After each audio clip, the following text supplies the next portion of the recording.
오늘 계속해서 말씀을 나눌 건데, 혹시 어떤 분은 그런 생각도 하실지 모르겠어요. 와, 오늘 목사님 또 빌립보서 4장 2절부터 9절이네. 네 번째 설교예요. 그런데 오늘의 결론이에요. 오늘 이 말씀을 나누기 위해서 저는 조금은 좀 너무 자세하다라고 할 정도로 그 사도 바울의 마지막 그 스타카토식 그 몇 가지의 권면들의 모음으로 알려져 있는 오늘 본문을 우리가 함께 읽고 또 나누었어요. 그리고 오늘 결론처럼 저는 이렇게 여러분에게 이 질문을 드리면서 설교를 시작하려고 해요. 우리 설교 제목 한번 읽어보실래요? 시작. 그리스도의 삶이란 뭘까? 오늘 제가 결론처럼 이렇게 결론을 지을 거예요. 결국 빌립보서 4장 2절에서 9절에 기록된 이 말씀들이 바로 그리스도인의 삶이 되어져야 되고, 그리고 그 그리스도의 그 공동체의 모습이 되어져야 된다라는 것이요. 그래서 저는 오늘 먼저 이렇게 질문하면서 설교를 시작하려고 해요. 그리스도인은 도대체 누구인가? 그리고 그리스도인의 삶이란 어떤 삶입니까? 먼저 옆 사람에게 한번 여쭈어보세요. 당신은 그리스도인입니까? 시작. 오늘 찬양대 우리 믿음의 성도들에게, 우리 장로님, 권사님, 집사님, 우리 청년 지체에게 묻겠습니다. 여러분은 그리스도인이십니까? 그럼 그리스도인은 도대체 누구죠? 그리스도인이라는 아이덴티티, 정체성은 어디에 있으며, 한 발자국 더 나가서 그 그리스도인의 삶은 어떠해야 되는지에 대해서 한번 고민해 봤으면 좋겠어요. 저는 처음서부터 오늘 본문 2절부터 9절까지 이 설교를 준비하면서 결국 오늘의 이야기를 나누고 싶었던 거예요. 그리스도인은 누군가? 이미 우리는 수요 예배 때 사도행전 11장에 기록된 안디옥 교회 이야기를 통해서 그리스도인이라는 것을 정의 내렸어요. 사도행전 11장 25절에서 26절에 보면 이렇게 기록되어져 있습니다.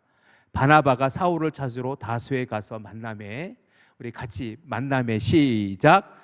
만남에 안디옥에 데리고 와서 둘이 교회에 1년간 모여 있어 큰 무리를 가르쳤고, 제자들이 안디옥에서 비로소 그리스도인이라 일컬음을 받게 되었더라 라고 기록되어져 있어요. 오늘 그 사도행전 11장에 기록되어진 조금 자막을 다시 띄워주세요. 빨갛게 제가 붉은색으로 구별해 표시했어요. 그리스도인이라 일컬음을 받게 되었더라. 이것이 안디옥 교회 이야기인데, 안디옥 교회 성도들이 성경에서 처음으로 저 사람들은 그리스도인이야 라고 불렸던 사람들이에요. 안디옥 교회는 어떤 교회예요? 스데반 집사님의 순교로 말미암아 흩어져 있는 예루살렘 교회 성도들 일부가 수리아 안디옥으로 가서 복음을 전하며 세운 교회가 안디옥 교회예요.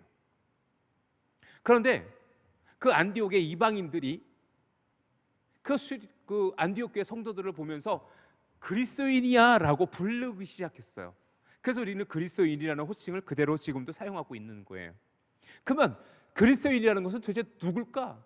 그렇다면 왜 안디옥의 이방인들은 그 안디옥 교회 성도들에게 당신들 그리스도인이야 라고 불렀을까?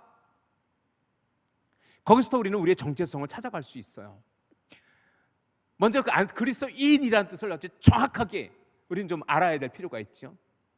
수요 예배를 함께 드리며 말씀을 나눈 성도님들은 아마 이 이야기를 알고 계실 텐데, 이 그리스도인이라는 뜻은 헬라어로 크리스티아누스라는 뜻이에요. 헬라어로 그리스도인이라는 단어가 크리스티아노스라는 단어로 사용되어지고 있어요. 이 뜻은 뭐냐면 예수 그리스도에 속한 자, 예수 그리스도의 추종자, 예수 그리스도와 똑같이 생각하고 말하는 사람이란 뜻이에요. 그리스도, 야누스, 어디에 대해 속하다라는 뜻의 두 가지 단어가 합쳐져서 그리스도에 속한 자, 원래 뜻은 그리스도에 속한 자라는 뜻이에요. 그리스도인이라는 뜻은. 그런데 이것을 조금 더 풀었으면 그리스도로 추종하는 사람, 그리스도와 똑같이 행동하는 사람이라는 뜻이에요. 결국 안디옥 교회 성도들이 그리스도인이야 라고 불려졌던 이유는 뭐냐면, 그때 예수 그리스도, 즉 수십 년 전, 즉 안디옥 교회가 흩어질 때가 아마 예수님이 십자가에 달려 죽으시고 나서 10여 년 후의 일일 거예요. 즉 예수 그리스도의 십자가의 죽으심의 이야기들이 여전히 그들에게 기억되어지고 있는데, 그 십자가에 달려 죽으신 그 그리스도 예수처럼 생동하고 말하는 사람들, 안디옥 교회 성도들이 그러했다라는 거예요. 그런데 그 그리스도인이라고 불려졌을 때의 그 원래의 의미는 피치마이어라는 신학자에 의하면 그것이 조롱의 의미가 담겨져 있다고 해요. 피치마이어는 분명히 이렇게 이야기합니다. 그 크리스티아누스라는 단어는 조롱이었으며, 특별히 신자들을, 그 초대교회 성도들을 구별하기 위해 불렀던 별칭, 별명이었다, 닉네임이었다라는 거예요. 처음에는 그것이 좋은 뜻은 아니었어요. 왜냐하면 그 당시 예수 그리스도를 믿지 않는 사람들에게는 예수의 죽음은 가장 참혹한 십자가의 죽음이었기 때문에, 그렇게 죄인으로 죽은 자를 똑같이 행동하는 사람들을 그들에게 고운 시선으로 보진 않았겠지요. 그래서 피치마이어라는 신학자가 그렇게 조롱의 의미가 담겨져 있었다라고 이야기하기도 했던 거예요. 그런데 더 중요하게 우리가 주목해야 될 것은 뭐냐면, 그 안디옥 교회 성도들을 그 이방인의 그리스도인이라고 불렀던 이유 중에 또 다른 이유가 있었는데, 그것은 뭐냐면 F.F. 브루스라는 학자가 이렇게 그의 주석서에서 이렇게 이야기해요. 안디옥 교회 성도들이 안디옥의 이교도들로부터 그리스도인이라고 불리게 된 것은 그들이 복음에 대하여 침묵하지 않고 가는 곳마다 예수 그리스도의 복음을 선포했기 때문이다라는 거예요. 결국 뭐냐면 안디옥 교회 성도들이 그리스도인이라고 불려졌던 이유는 뭐냐면, 그들이 믿는 예수, 그들이 고백하는 복음을 계속 전했어요. 그래서 실제적으로 안디옥 교회는요, 교회사에서 이방인에게 직접적으로 복음을 전하기 시작한 최초의 교회이기도 해요. 즉 뭐냐면 안디옥 교회의 성도들은 유대인들뿐만이 아니라 믿지 않는 이방인들에게 본격적으로 복음을 전했던 첫 번째 교회이기도 해요. 그러니 그들을 뭐예요? 그리스도인이라고 불렸던 거죠. 결국 우리 그리스도인이라는 것은 결국 무엇으로 우리 정의를 이룰 수 있냐면, 그들의 말과 그들의 행동과 그들의 삶이 그리스도를 닮아 있을 때. 그럼 이제 여러분에게 다시 묻습니다. 여러분은 그리스도인입니까? 그리스도인이기를 주님의 이름으로 간절히 축원합니다. 여러분이 생각하는 것, 여러분이 행동하는 모습, 여러분의 삶이 주 예수 그리스도를 닮아 있기에 나는 그리스도인입니다 라고 고백할 수 있는 저와 여러분이 되어질 수 있기를 주님의 이름으로 축원합니다. 절대로 착각하지 마십시오. 교회 다닌다고 해서 그리스도인이 아닙니다. 적어도 지금 이 예배 자리에 참석한 우리 모든 성도님들이 그리스도인이기를 저는 원하고 축원합니다. 하지만 주일날 성경책 들고 교회에 출석한다고 해서 그 사람이 그리스도인이 아닐 수 있어요. 자, 제가 지금 얘기하는 것을 여러분이 잘 이해해 주세요. 그리스도인은 예배합니다. 믿습니까? 안 믿으세요? 여러분은 그리스도인이기 때문에 지금 하나님을 예배합니까? 반대로 예배 드린다고 해서 모두 그리스도인은 아닐 수 있어요. 그것이 그냥 형식적인, 습관적인 그런 예배이라면 그가 드리는 예배 때문에 그가 그리스도인이 되어질 수는 없어요. 만약에 여러분의 집 앞에 차가 주차되어 있어요. 여러분의 차가 아니에요. 근데 여러분의 집 앞에 주차되어 있어요. 그럼 여러분 차입니까? 아닙니까? 혹시 내 집 앞에 주차된 차는 다 내 차야! 라고 우기시는 분 계세요? 없잖아요. 똑같아요. 교회 다닌다고, 예배를 참석했다고 해서 그가 그리스도인이 아니라 그의 삶이, 그의 믿음이, 그의 생각이 그리스도를 닮아 있을 때에 그가 진정한 그리스도인이라는 사실을 여러분이 기억하시기를 주님의 이름으로 축원합니다. 그러면 누가 진짜 그리스도인이냐? 누가 진짜 그리스도인이냐? 요한복음 1장 12절, 영접하는 자 곧 그 이름을 믿는 자들에게는 하나님의 자녀가 되는 권세를 주셨다라고 분명히 기록하고 있어요. 예수 그리스도께서 말씀하셨어요. 영접하는 자, 곧 하나님 예수 그리스도, 그분을 영접하는 자, 곧 그 이름을 믿는 자들이 하나님의 자녀가 되는 거예요. 똑같이 사도 요한이 쓴 서신서가 있어요. 요한 1서 2장 5절에, 이것도 사도 요한의 이야기예요.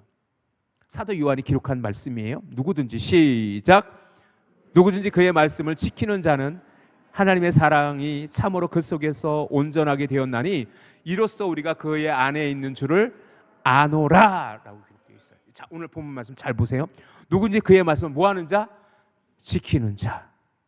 하나님의 사랑이 참으로 그 속에 온전하게 되었나니, 즉 뭐냐면 그 삶이 하나님의 사랑으로 온전하게 되어졌을 때에 이로써 우리가 그의 안에 있는 줄을, 그 안에 예수 그리스도께서, 그의 삶이 그리스도인이라는 것을 우리가 알게 될 것이다 라고 사도 요한은 우리에게 이야기해 주고 있지 않습니까? 사랑하는 성도 여러분, 진지하게 여러분이 스스로에게 물어보십시오. 나는 그리스도인인가? 그 질문에 여러분이 믿음으로 고백할 수 있어? 주님, 내가 주 안에서 그리스도인이 되어짐을 감사합니다, 고백할 수 있는 저와 여러분 되어질 수 있기를 주님의 이름으로 축원합니다. 그럼 옆 사람에게 이렇게 인사해 주세요. 나는 그리스도인입니다. 시작. 진짜 여러분은 그리스도인이셔야 돼요. 진짜 그리스도인이셔야 돼요. 그러면 우리는 두 번째 질문에 나아가야 되죠.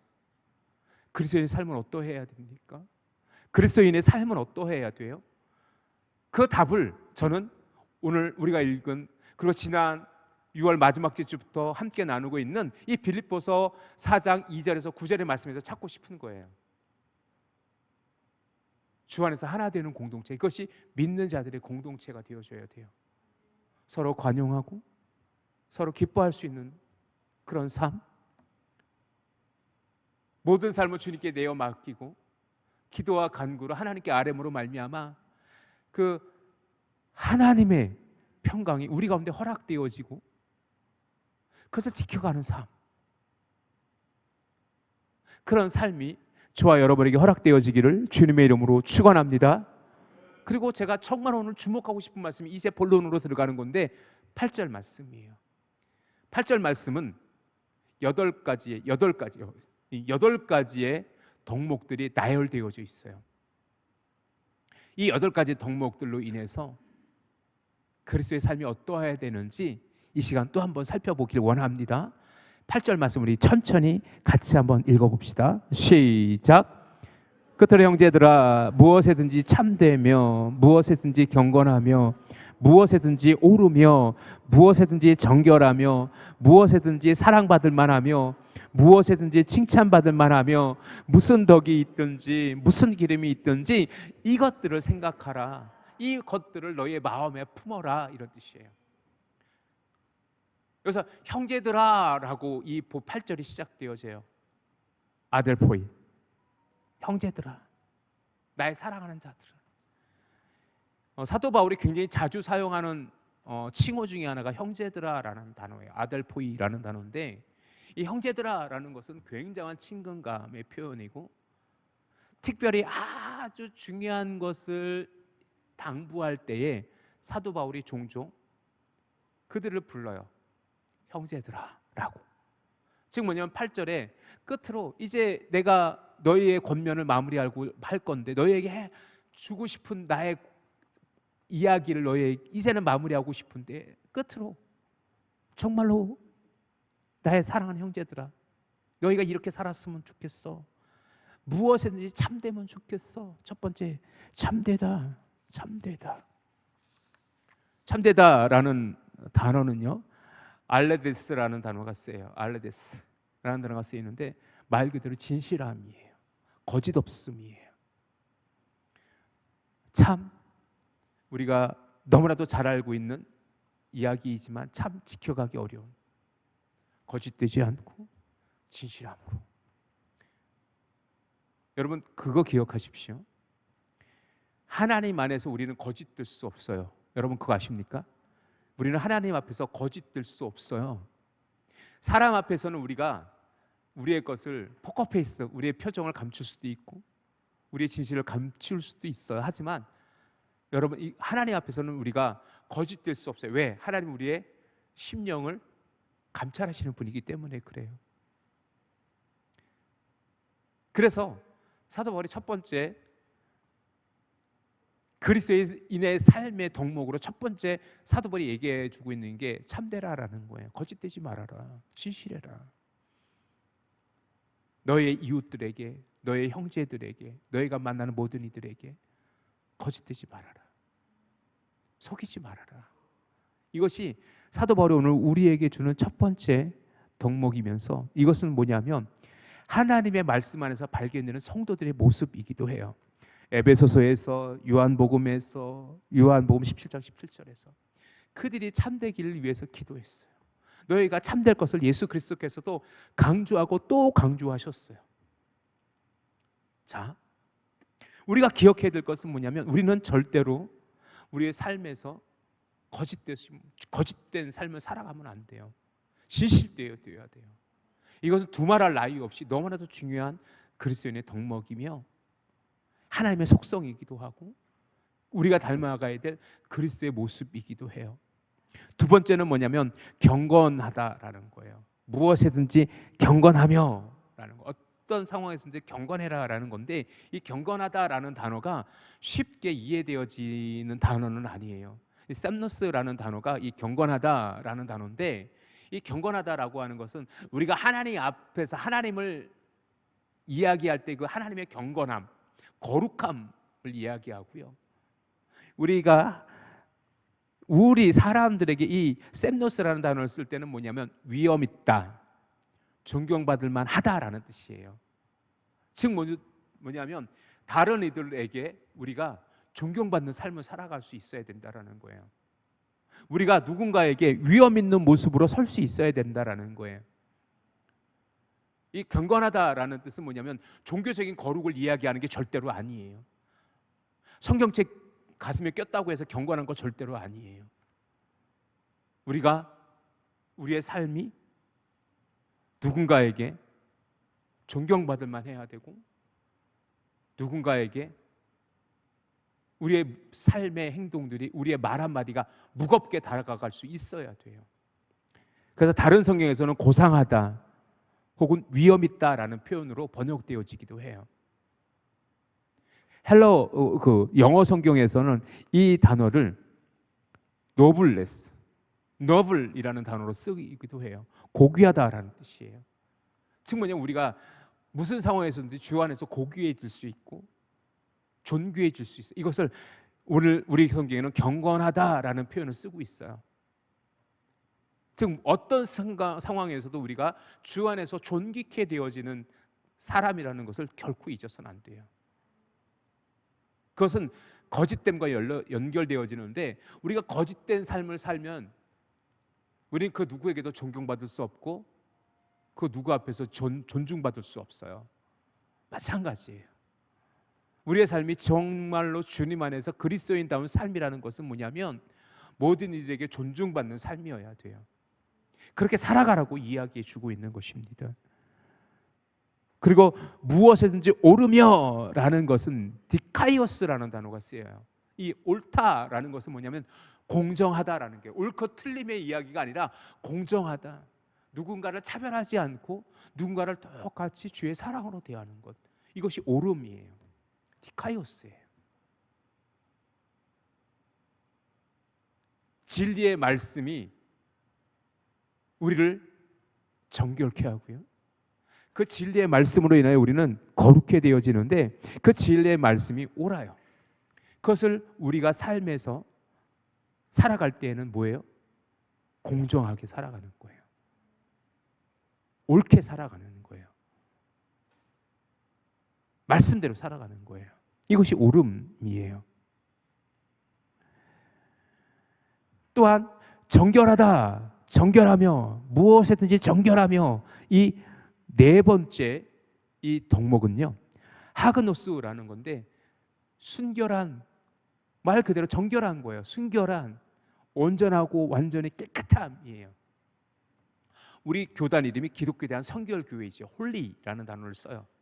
영어로 홀리라는, 거룩하다라는 뜻을 쓰는데 이것이 정결과 연결되어져 있죠. 깨끗한 거예요. 순결한 거예요. 그리고 이어지는 두 가지 덕목에 여러분 좀 주목해 주시기 바랍니다. 무엇에든지 사랑받을 만하며 무엇에든지 칭찬받을 만하며 라고 두 가지 덕목이 연결해서 또 나오고 있어요. 그런데 이 8가지 덕목에서 이 두 가지 덕목, 사랑받을 만하고 칭찬받을 만하다라는 것은 하나님과 관계된 덕목으로 이해되어질 수 있어요. 왜냐하면 누군가로부터 사랑받고 누군가로부터 칭찬받는 성도, 그것이 그리스도인의 삶인데 이것이 하나님에게서라고 이해되어질 수 있다라는 거예요. 여기서 사랑받을 만하다라는 단어는 프로스필레스라는 좀 어려운 단어가 쓰이는데 용납할 만한 사랑스러운 러블리로 이해되어질 수 있어요. 이것은 하나님으로부터 인정되어지고 하나님으로부터 사랑받을 만한 사람이란 뜻이에요. 즉 우리 그리스도인의 삶이 하나님에게 사랑받기에 합당한 삶이어야 된다는 것이요. 그리고 또한 여기서 칭찬받다라는 단어는 언어, 명예, 영예, 영화로움 이런 뜻이에요. 단지 잘했어라는 그런 칭찬의 의미도 있지만 더 중요한 거는 명예, 후페모스, 굉장히 좀 발음하기도 어려워요. 후페모스라는 단어가 쓰여요. 후페모스라는 단어가 쓰이는데 칭찬하다, 또 좋은 소식이라는 뜻도 있지만 명예, 영화로움 이런 의미도 같이 가지고 있어요. 즉 뭐냐면 그리스도의 삶이 하나님에게 영광된 거, 이 명예롭게 된 거예요. 영예로운 거예요. 영화로운 거예요. 이것이 그리스도인의 삶이 되어져야 된다는 거예요. 특별히 사랑받을 만하고 칭찬받을 만하다라는 것은 하나님으로부터 인정되어지는 그리스도인의 삶의 모습이기도 해요. 그런데 이것은 또한 어떤 모습이에요? 하나님에게 사랑받을 만하고 하나님에게 인정받고 하나님의 명예가 그를 통해서 드러날 수 있다면 그런 사람들은 아마 사람들과의 관계에서도 사랑스러워지고 그 사람과의 관계에서도 명예로운 삶을 살 거예요. 이것을 저는 그리스도인의 매력, 차밍, 그리스도인의 매력이라는 단어로 다시 한번 정리해 보고 싶어요. 사람이 매력적인 사람이 있고요, 그렇지 못한 사람이 있어요. 이것은 첫 인상과는 다른 거예요. 처음 만났을 때 착해 보이고 순해 보이는 사람이 있고요, 첫 인상부터 저처럼 약간 좀 거칠고 거머디티한 게 좀 이렇게 성격이 좀 이렇게 좀 좋지 않아 보이는 사람이 있어요.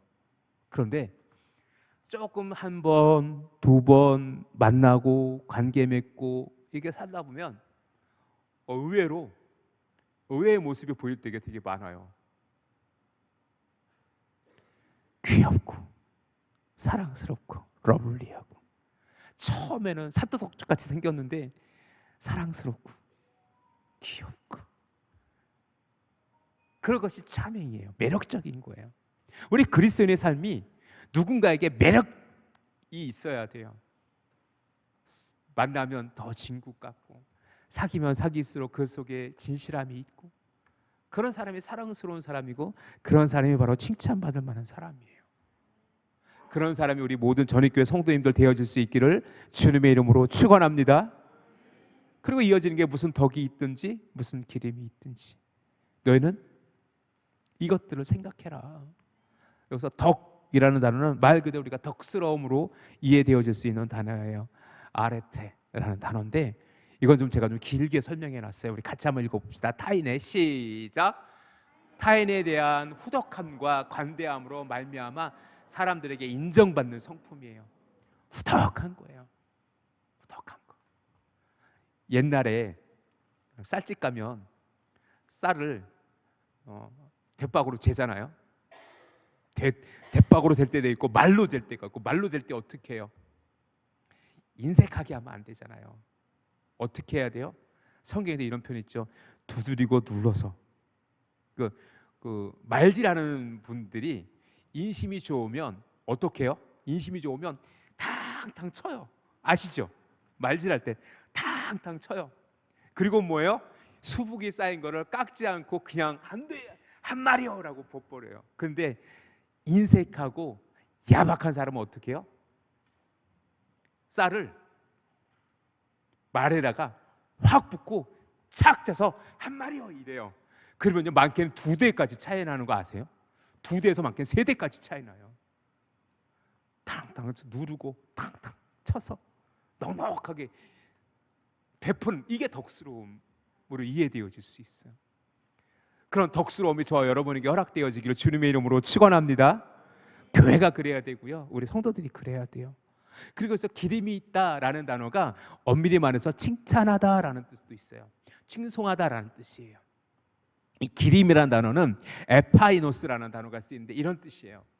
칭찬, 칭송할 만하다. 도덕적으로나 영적으로 칭찬받을 만하다. 그런 삶을 살라고요. 덕스럽고 너에게 칭찬받을 만한 일들이 많아져야 돼. 그것이 그리스도의 삶이야 라고 말이죠. 그것이 그리스도의 삶이에요. 오늘 8가지 덕목이 바로 그 그리스도의 삶에 대해서 이야기하는 것이고, 그리고 이것을 너희가 기억하라고, 생각하라고. 어떤 순간에도 이런 믿음의 삶, 그리스도의 삶을 너희가 기억하고 생각해야 돼. 여기서 생각하다라는 뜻은 뭐냐면 마음에 품다라는 뜻이 있어요. 계산하다, 그리고 세어보다라는 뜻도 있지만 그것을 품다라는 뜻이에요. 그래서 공동번역 성경, 우리가 보는 성경 말고 공동번역 성경에서는 이것을 너의 마음에 품어라 라고 그렇게 번역해 놓기도 했어요. 사랑하는 성도 여러분, 결국 우리가 8절에서 우리가 찾을 수 있는 그리스도인의 삶은 어떠한 삶이어야 돼요? 8가지 여러분 기억하시나요? 참돼야 됩니다. 경건해야 돼요. 경건하다는 데는 존경받을 만한 위험 있는 이란 뜻이라고 했어요. 옳다, 공정하다라는 뜻이라고 했어요. 정결하다, 완전한 순결함을 이야기했어요. 사랑받을 만하고 칭찬받을 만하다, 하나님으로부터 그런 매력적인 사람이 되어져야 돼요. 넉넉한 덕스러움이 있어야 되고 모든 이들에게 칭송받는 그리스도인의 삶이 되어져야 돼요. 이것을 우리가 늘 기억하고 살아가는 저와 여러분 되어질 수 있기를 주님의 이름으로 축원합니다. 그런 삶을 살아가기 위해서 마지막 사도 바울이 9절에서 이렇게 마지막 권면을 마무리하고 있어요. 우리 9절 말씀 한번 같이 한번 읽어볼까요? 너희는 시작. 너희는 내게 배우고 받고 듣고 본 바를 행하라. 그리하면 평강의 하나님이 너희와 함께 계시리라. 믿습니까? 이미 빌립보서 3장 17절에서 사도 바울은 형제들에게 무엇라고 이야기했냐면, 형제들아, 여기서 형제들아라고 표현하고 있죠. 형제들아, 내가 너희는 함께 나를 본받으라라고 권면한 적이 있어요. 지금 사도 바울은 빌립보 교회 성도들에게 또다시 이렇게 너희가 성도의 삶을 살아가기 위해서 내가 너희에게 가르쳐준 것, 너희가 배우고 너희가 나를 통해서 듣고 나를 통해 본고 나를 통해 듣는 그 모든 것들을 행하라고. 프라세트, 행동으로 실제적인 삶에서 보여주라고요. 사도 바울이 2번째 선교 여행을 가기 위해 에베소 소아시아 지역으로 갔을 때 하나님께서 급하게 마게도냐로 그를 이끄셨어요.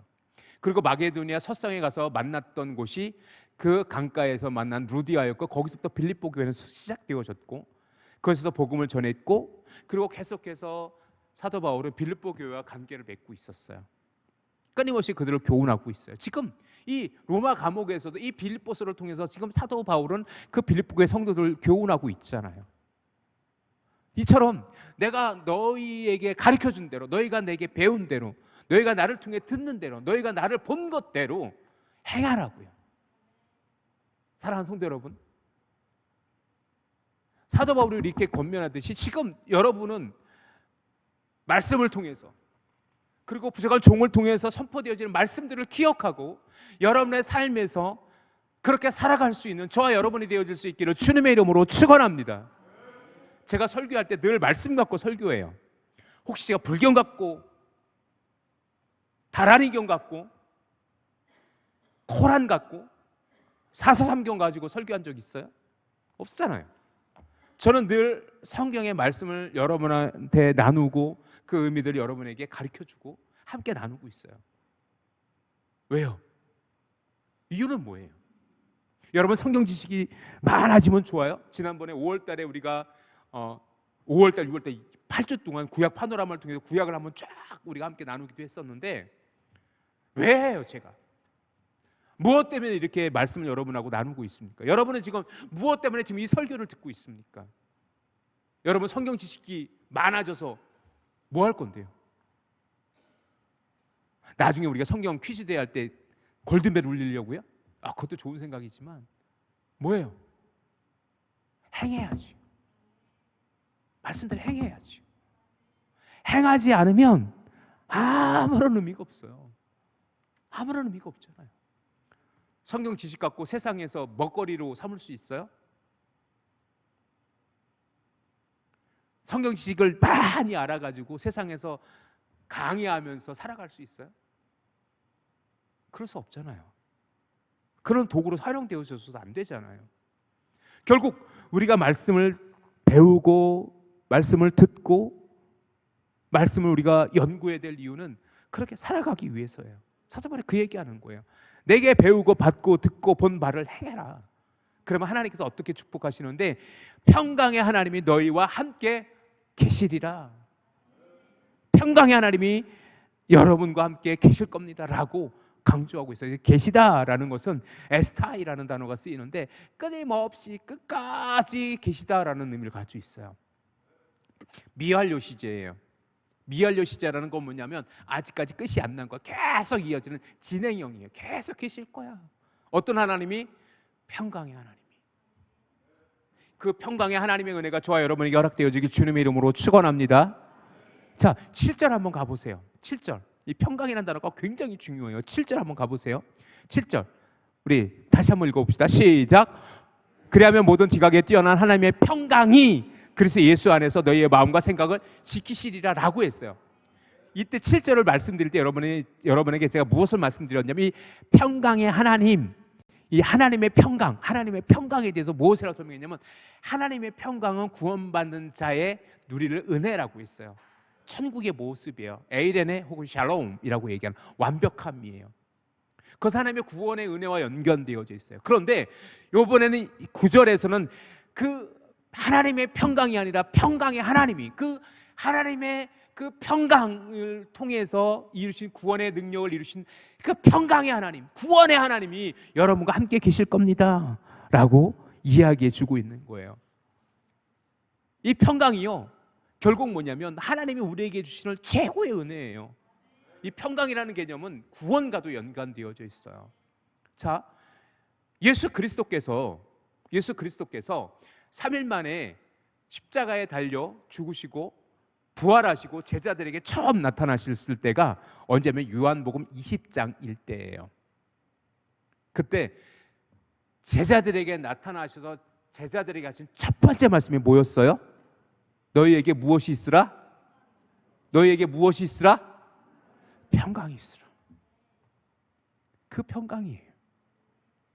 그 평강의 하나님, 하나님의 평강이 너희와 함께 하기를 사도 바울은 그들을 축복하고 있다는 것이, 그것이 그리스도인의 삶에서 누리는 가장 놀라운 은혜이고 축복인 줄 믿으시길 주님의 이름으로 축원합니다.